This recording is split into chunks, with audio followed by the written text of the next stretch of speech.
Spyderco Stretch. Absolutely love my Spyderco knives, and the Stretch is no exception. My Spydercos come the sharpest out of the box of all of my knives. Absolutely love them. Quick shout out for this video. This video is made possible by the nice folks over at knifehog.com. You can check out their website. They actually have their own YouTube channel. They do some of their own reviews, which you can check out as well. They were kind enough to send me a knife for this video. And just showing you, looking at their folding knives, tons of brands here. For instance, the Spydercos, 153 Spyderco knives. So plenty of options. I'll throw a link to their website in the show notes and even a little coupon discount code you can use. Save a little bit extra money from the folks there at Knife Hog. All right, on with the review. Here is the Spyderco Stretch in all of its glory. List price on this, $199.95, at least for this particular model. Street price on, again, this particular model, around $105. There's a couple different models. This is the British Racing Green with the ZDP 189 steel. There's also a black handle with the VG10 blade, and then I think there's still the carbon fiber handle, and then I think there's even some Damascus-like blades, which get up into the $230 range. So depending on how much you're willing to spend on this knife, pick your option. The ZDP 189 is kind of one of the more higher end steels these days. I've got some VG10 knives and they work perfectly fine. Would have been plenty happy with it, but I like this one, a little higher end steel. And this color, the British Racing Green, initially I didn't know what I was going to think of a green knife. Really wasn't thrilled with it, but then when I got to thinking about it, I actually really like it. It's kind of a subdued green, and it's unlike any other knives that I have. It's not the boring black, it's not a flat dark earth. Really like this green. It's a nice color. Size on this, just for some quick comparisons. This knife fits sort of in between two other Spydercos. There's the Delica, which has the 2.9-inch blade. The Stretch here has a 3.5-inch blade, and then there's the Endura, which has a 4-inch blade. So depending on how big of a knife you're looking for, you can kind of pick the model that you need. As long as we're talking size, just some other quick size comparisons. Here is a Paramilitary 2, some other Spydercos that I have, a Domino, and a little baby dragonfly. Here's a little dragonfly, cute little knife.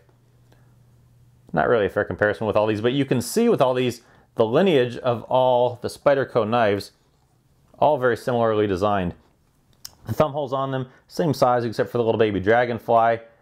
Both the dragonfly and the Stretch have the same bidirectional checkered FRN handles. Domino has the leaf-shaped blade, modified drop point here, and both that and the Paramilitary 2 have the full flat grind. Weight-wise, this knife is nice and light, 3.3 ounces on my scale. The other ones I weighed, the Paramilitary 2, 3.8 ounces, the Domino, 4.1 ounces, and the little baby dragonfly, 1.2 ounces. So again, depending on what your needs are, depending on what you're looking for, there's some other options. The Paramilitary 2, you know, they're kind of similar in size. The Paramilitary 2 actually has a slightly shorter blade, but it's actually a little bit longer knife, by just a little bit. You can see the spider holes, same size. The blade profiles. Paramilitary 2 has a little bit wider blade up there at the top, but they're both full flat ground, both great slicers, again, depending on what you're looking for. Different steels, S35 VN on the Paramilitary 2, and this exotic fancy ZDP 189 on the Stretch. How about some uses for this knife? Tons of uses for the Stretch. One of the things I love about this is that it is so light. Compared to some of the other heavier knives that I carry, my Hinderers and some of those, my heavier Benchmades, this knife is great because 3.2 ounces, 3.3 ounces, it disappears in your pocket. It's not super small, but it is great for carrying. It's not too thick, it's not too heavy, and it's really just kind of the right size for an everyday carry blade. Other uses for this everyday carry wise, I'm not typically one to use my knives for food preparation, but just to show you, here's my Cutco knife, which I thought to be sharp, and this tomato, which it'll cut it, but it kind of crushes it. Does an okay job. How about the Spyderco? It cuts through it. Far simpler. Just cuts right through it. No problems at all if I can manage to not cut my finger. So if you need to use this for food prep, no problems.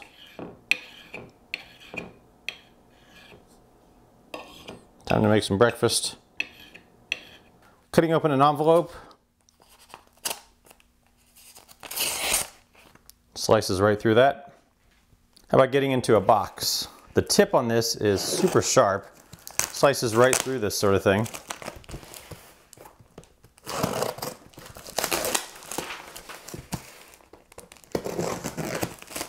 You cannot cut your finger. How about cutting the box itself? No problems with the cardboard. No problems there. Thick 2-ply cardboard, slices right through it.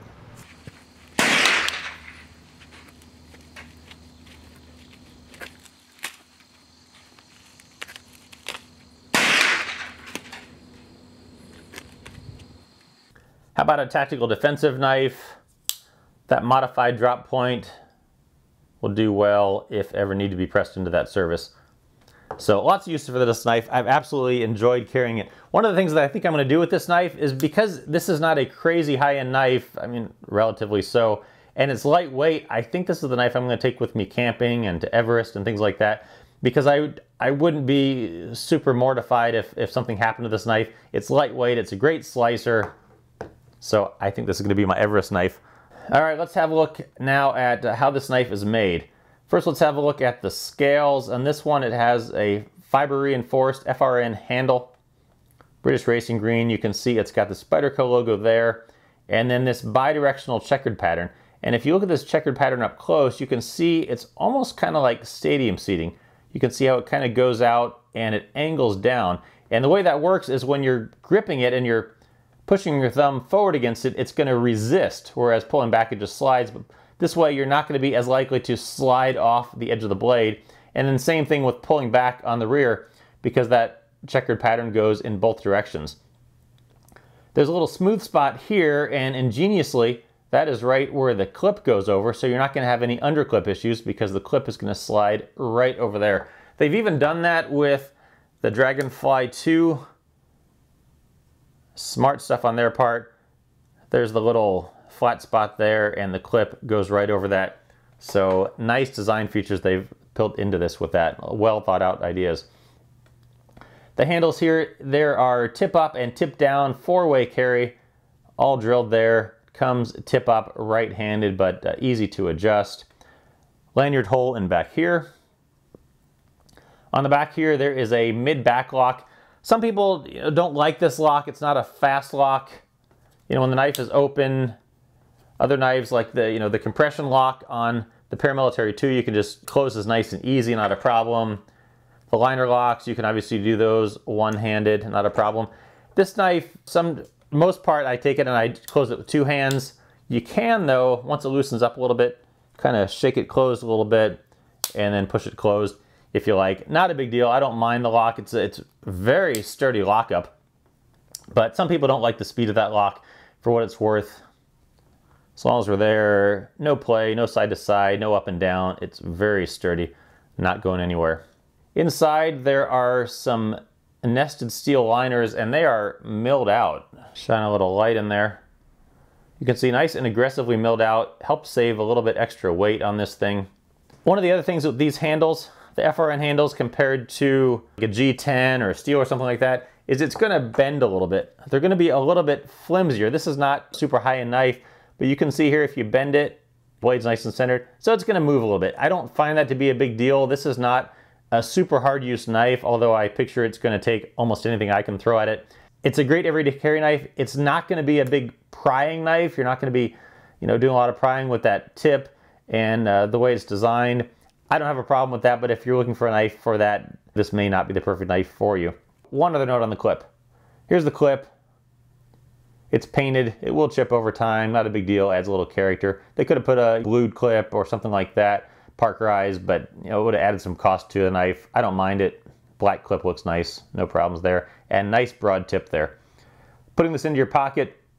It's not super deep carry, but I don't mind it. Works pretty well. It's easy to get out, easy to retrieve. Perfectly fine with it. And let's finally have a look at the blade itself. So this knife has the ZDP 189 steel. It's kind of a high-end steel. It's made by Hitachi. I'm not really a blade steel snob. I honestly can't tell a huge difference between all the blade steels. I know my Spydercos, regardless of the steel, come sharper than any of the other knives that I have. They make great slicers.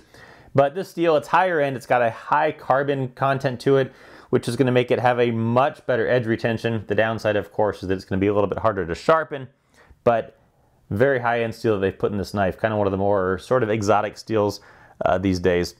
The blade, it's got a modified drop point, full flat ground, a little bit of an arced belly there, and again, great slicer as I showed you before.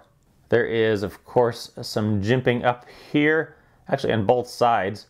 So if you want to do some fine stuff, I'm not really one to hold knives way up here. I'll do it from back here, but if you want to put your fingers up there, you can, and the jimping will help. Not so much, I wouldn't say on the bottom, but you're not going to be doing any big thrusting with it down here, because that jimping is not going to do much to keep your finger right down there. Up here it will. Up on the thumb it's nice, decently aggressive. And lastly, how about holding this? It is very comfortable in my hand.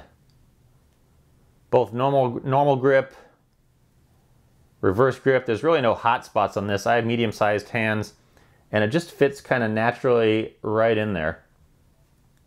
No complaints, super comfortable.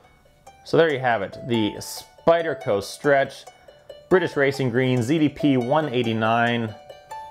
I really love this knife. I think I'm gonna have it for a long time.